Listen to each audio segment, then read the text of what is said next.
صحیح بخاری حدیث نمبر 2297۔ میں نے جب سے ہوش سنبھالا تو اپنے والدین کو اسی دین اسلام کا پیروکار پایا۔ ابو صالح سلیمان نے بیان کیا کہ مجھ سے عبداللہ بن مبارک نے بیان کیا، ان سے یونس نے اور ان سے زہری نے اور بیان کیا کہ مجھے عروہ بن زبیر نے خبر دی، اور ان سے عائشہ رضی اللہ عنہا نے بیان کیا کہ میں نے جب ہوش سنبھالا تو اپنے والدین کو دین اسلام کا پیروکار پایا۔ کوئی دن ایسا نہیں گزرتا تھا جب رسول اللہ صلی اللہ علیہ وسلم ہمارے یہاں صبح و شام دونوں وقت تشریف نہ لاتے ہوں۔ پھر جب مسلمانوں کو بہت زیادہ تکلیف ہونے لگی تو ابوبکر رضی اللہ عنہ نے بھی ہجرت حبشہ کا ارادہ کیا۔ جب آپ برغماد پہنچے تو وہاں آپ کی ملاقات کارہ کے سردار الدغنہ سے ہوئی۔ اس نے پوچھا، ابوبکر کہاں کا ارادہ ہے؟ ابوبکر رضی اللہ عنہ نے اس کا جواب یہ دیا کہ میری قوم نے مجھے نکال دیا ہے اور اب تو یہی ارادہ ہے کہ اللہ کی زمین میں سیر کروں اور اپنے رب کی عبادت کرتا رہوں۔ اس پر مالک بن الدغنہ نے کہا کہ آپ جیسا انسان اپنے وطن سے نہیں نکل سکتا اور نہ اسے نکالا جا سکتا ہے، کہ آپ تو محتاجوں کے لیے کماتے ہیں، صلح رحمی کرتے ہیں، مجبوروں کا بوجھ اپنے سر لیتے ہیں، مہمان نوازی کرتے ہیں اور حادثوں میں حق بات کی مدد کرتے ہیں۔ آپ کو میں امان دیتا ہوں، آپ چلیں اور اپنے ہی شہر میں اپنے رب کی عبادت کیجیے۔ چنانچہ ابن الدغنہ اپنے ساتھ ابوبکر رضی اللہ عنہ کو لے کر آیا اور مکہ پہنچ کر کفار قریش کے تمام اشراف کے پاس گیا اور ان سے کہا کہ ابوبکر جیسا نیک آدمی اپنے وطن سے نہیں نکل سکتا اور نہ اسے نکالا جا سکتا ہے، کیا تم ایسے شخص کو بھی نکال دو گے جو محتاجوں کے لیے کماتا ہے اور جو صلح رحمی کرتا ہے اور جو مجبوروں اور کمزوروں کا بوجھ اپنے سر پر لیتا ہے اور جو مہمان نوازی کرتا ہے اور جو حادثوں میں حق بات کی مدد کرتا ہے۔ چنانچہ قریش نے ابن الدغنہ کی امان کو مان لیا اور ابوبکر رضی اللہ عنہ کو امان دے دی۔ پھر ابن الدغنہ سے کہا کہ ابوبکر کو اس کی تاکید کر دینا کہ اپنے رب کی عبادت اپنے گھر ہی میں کر لیا کریں، وہاں جس طرح چاہیں نماز پڑھیں اور قرآن کی تلاوت کریں، لیکن ہمیں ان چیزوں کی وجہ سے کوئی اعزاز نہ دیں اور نہ اس کا اظہار کریں، کیونکہ ہمیں اس کا ڈر ہے کہ کہیں ہمارے بچے اور ہماری عورتیں فتنہ میں نہ پڑ جائیں۔ ابن الدغنہ نے یہ باتیں جب ابوبکر رضی اللہ عنہ کو سنائیں تو آپ اپنے رب کی عبادت گھر کے اندر ہی کرنے لگے، نہ نماز میں کسی قسم کا اظہار کرتے اور نہ اپنے گھر کے سوا کسی دوسری جگہ تلاوت کرتے۔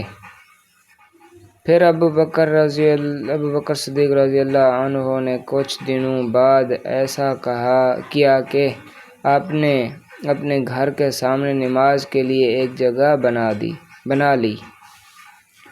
اب آپ ظاہر ہو کر وہاں نماز پڑھنے لگے اور اسی پر تلاوت قرآن کرنے لگے۔ بس پھر کیا تھا، مشرکین کے بچوں اور ان کی عورتوں کا مجمع لگنے لگا۔ سب حیرت اور تعجب کی نگاہوں سے انہیں دیکھتے۔ ابوبکر رضی اللہ عنہ بڑے ہی رونے والے تھے۔ جب قرآن پڑھنے لگتے تو آنسوؤں پر قابو نہ رہتا۔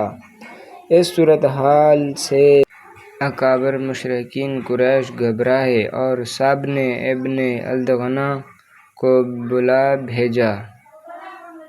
ابن الدغنہ ان کے پاس آیا تو ان سب نے کہا کہ ہم نے تو ابوبکر کو اس لیے امان دی تھی کہ وہ اپنے رب کی عبادت گھر کے اندر ہی کریں گے، لیکن وہ تو زیادتی پر اتر آئے اور گھر کے سامنے نماز پڑھنے کی ایک جگہ بنا لی۔ نماز بھی سب کے سامنے ہی پڑھنے لگے ہیں اور تلاوت بھی سب کے سامنے کرنے لگے ہیں۔ ڈر ہمیں اپنی اولاد اور عورتوں کا ہے کہ کہیں وہ فتنہ میں نہ پڑ جائیں، اس لیے اب تم ان کے پاس جاؤ۔ اگر وہ اس پر تیار ہو جائے کہ اپنے رب کی عبادت صرف اپنے گھر کے اندر ہی کرے، پھر تو کوئی بات نہیں، لیکن اگر انہیں اس سے انکار ہے تو تم ان سے کہو کہ وہ تمہاری امان تمہیں واپس کر دیں، کیونکہ ہمیں یہ پسند نہیں کہ تمہاری امان کو ہم توڑ دیں، لیکن اس طرح انہیں اظہار اور اعلان بھی کرنے نہیں دیں گے۔ عائشہ رضی اللہ عنہا نے بیان کیا کہ اس کے بعد ابن الدغنہ ابوبکر صدیق رضی اللہ عنہ کے پاس آیا اور کہا کہ آپ کو معلوم ہے وہ شرط جس پر میرا آپ سے عہد ہوا تھا، اب یہ تو آپ اس شرط کی حدود میں رہیں یا میری امان مجھے واپس کر دیں، کیونکہ یہ میں پسند نہیں کرتا کہ عرب کے قانون تک یہ بات پہنچے کہ میں نے ایک شخص کو امان دی تھی لیکن وہ امان توڑ دی گئی۔ ابوبکر رضی اللہ عنہ نے فرمایا کہ میں نے تمہاری امان تمہیں واپس کرتا ہوں، میں تو بس اپنے اللہ کی امان سے خوش ہوں۔ رسول اللہ صلی اللہ علیہ وسلم ان دنوں مکہ ہی میں موجود تھے۔ آپ صلی اللہ علیہ وسلم نے فرمایا کہ مجھے تمہاری ہجرت کا مقام دکھایا گیا ہے۔ میں نے ایک کھاری نمکین زمین دیکھی ہے جہاں کھجور کے باغات ہیں اور وہ پتھریلے میدانوں کے درمیان میں ہے۔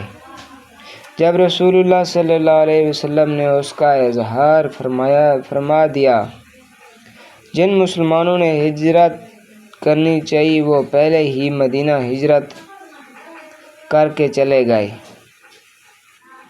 بلکہ بعض وہ صحابہ بھی جو حبشہ ہجرت کر کے چلے گئے تھے وہ بھی مدینہ آ گئے۔